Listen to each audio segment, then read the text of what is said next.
Comment prendre à son propre pays 92 millions de dollars? On vous explique.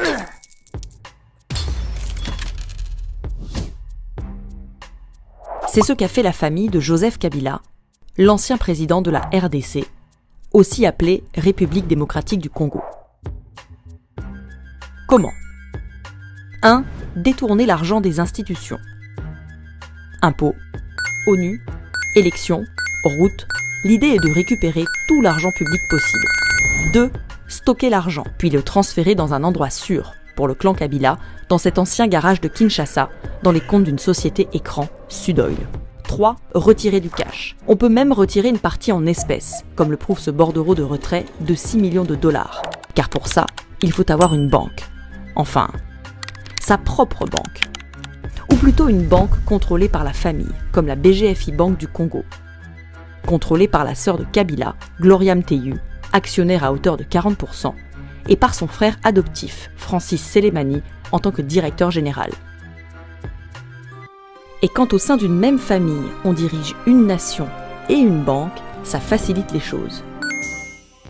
Ensuite, il faut être créatif. Florilège.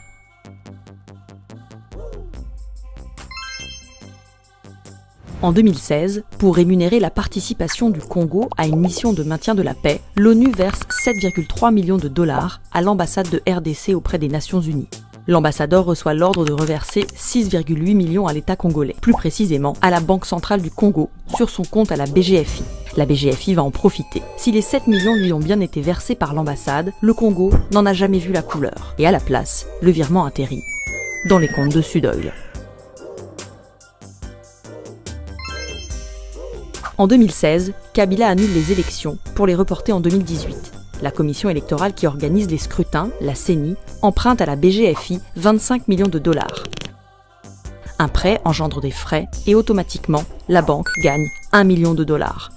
Mais le même jour, la BGFI répète l'opération manuellement et s'offre un deuxième million de dollars qui, bien sûr, atterrit dans les comptes de Sudoil.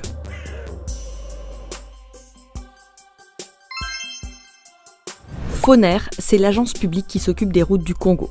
Elle possède plusieurs comptes à la BGFI.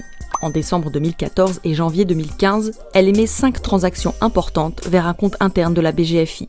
852 000 dollars d'abord, puis 594 000, encore 594 000, 586 000 et enfin près de 600 000 dollars.